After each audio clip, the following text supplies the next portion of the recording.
এই হাসিনা, এই হাসিনা, এই আমার সন্তানকে একটু আমার কোলে দাও তো। আমার ভাল লাগতেছে না। ওর মুখটা দেখে তারপর আমাকে অফিসে যাইতে হবে। বুঝছো আমি কি বলছি? দাও দাও, আদনানকে তাড়াতাড়ি আমার কাছে দাও। সারাদিন ওকে কোলে নিয়ে থাকো, তারপরও তোমার মনটা ভরে না? হ্যাঁ মোদি, মোদি, এই মোদি, অফিসে যাওয়ার সময় হয়েছে না? বাসা থেকে যাও, তাড়াতাড়ি চলে যাও।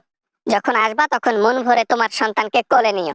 কখনো যদি আমার সন্তানকে রেখে তোমাকে বাংলাদেশে পাঠাই, তুমি কি মন খারাপ করবা সোনা? তুমি তো বাংলাদেশে যাওয়ার কথা বলে যাচ্ছ না, ক্ষমতাও নিচ্ছ না। কেমনে কি? বাংলাদেশ তো এখন আয়ত্তের বাইরে হয়ে গেছে। দেখো মোদি, আমাকে শোষণ করে এখন কিন্তু মোশন করতে পারবা না, বলে দিলাম। তুমি যা চাইছো আমি তোমাকে তোমার মন ভরে তা দিয়েছি, ঠিক আছে? সন্তান চাইছো, সন্তান দিয়েছি। আমাকে চাইছো, আমাকে দিয়েছি। আর কিচ্ছু চেও না। আর কিছু না চাইতেও চাইতে হয়। ইলিশ মাছগুলো এখন কিনে কিনে খাইতে হবে।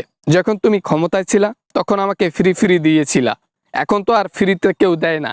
এখন অনেক দাম দিয়ে কিনে পুজো কাটাতে হয়। সারাটা জীবন দিয়ে এসেছি, এবার না হয় একটু না দিয়ে একটু সবুর করে থাকো। কোনো না কোনো এক সময় যদি সুযোগ পাই তাহলে আসন গিয়ে গ্রহণ করব। তার আগে এরকম উল্টাপাল্টা আমাকে দেশে পাঠানোর কথা মোটেও ভাববা না। ভাববো না কেন? তুমি আর কতদিন এইভাবে আমার বাসাতে পড়ে থাকবা? লোকে কি বলবে?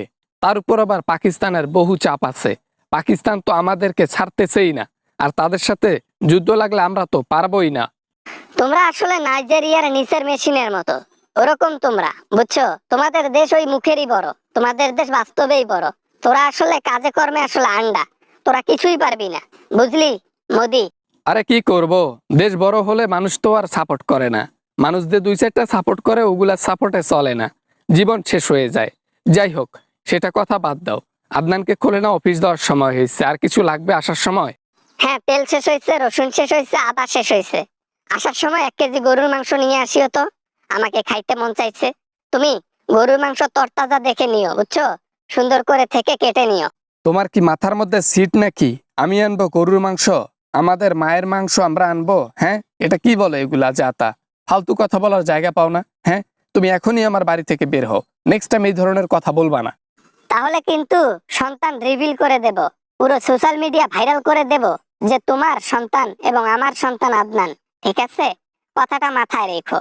হয় 1 কেজি মাংস আনবা, আমি অনেকদিন থেকে মাংস খাই না, নয়তো রিভিল করে দেব তোমার সন্তান। কি যে একটা বিপদে পড়েছি। সিপা বাঁশের নিচের মধ্যে পড়ে গিয়েছি। একাত হইতে পারি না, ওকাত হইতে পারি না। মাথা তো নষ্ট করে দিল। আচ্ছা ঠিক আছে, আনবো আসার সময়। এই কথা যেন কেউ না জানে যে আমি তোমার জন্য গরুর মাংস আনছি। কখনোই কথা এটা কাউকে বলবা না, বলে দিলাম। না হলে আমার পদবি থাকবে না। হ্যাঁ, এই তো লাইনে আইছো। এতদিন পর তোমাকে ঠিকঠাক ভাবে লাইনে আনতে পেরেছি। যাই হোক, আমার ইচ্ছাগুলো পূরণ করো। এতদিন তোমার ইচ্ছা পূরণ করছি, এখন আমার যা যা খাইতে মন চাইবে তুমি তা তা এনে দিবা আমাকে। হায় ভগবান, খাল কেটে কুমির এনেছি, আর সেই কুমির আমার পায়ে গাছাইতেছে। কি যে একটা ভুল করেছি তোমাকে স্থান দিয়ে। এখন দুর্বলতার সুযোগ নিয়ে আমার দ্বারা গরুর মাংস পর্যন্ত আনাচ্ছ। হায় ভগবান। এতদিন আমাকে পুতুলের মতো নাচাইছো না? যা ইচ্ছো তাই পাইছো। আর এখন আমার ইচ্ছা যা করবে আমি তাই করব। নয়তো তোমার সন্তানকে রিভিল করে দেব। এখন তোমার ইচ্ছা, তুমি যেটা চাবা সেটাই করব। বাবা না মানে থাক থাক থাক, আর সন্তান রিভিল করতে হবে না। তুমি বাসাতে থাকো, আমি এনে দেবো যা চাও। ঠিক আছে? ঠিক আছে, থাকো থাকো, আমি তাহলে চলে গেলাম, অফিসে চলে গেলাম। আর আমার সন্তানের খেয়াল রাখো। অবশ্যই খেয়াল রাখবো। তোমার সন্তান মানে আমার সন্তান। আর আমার সন্তানের খেয়াল রাখবো না? তোমার চাইতে বেশি কেয়ার করবো, আমি তাকে বেশি ভালোবাসি। ওয়াজেদের একমাত্র ছোট ভাই।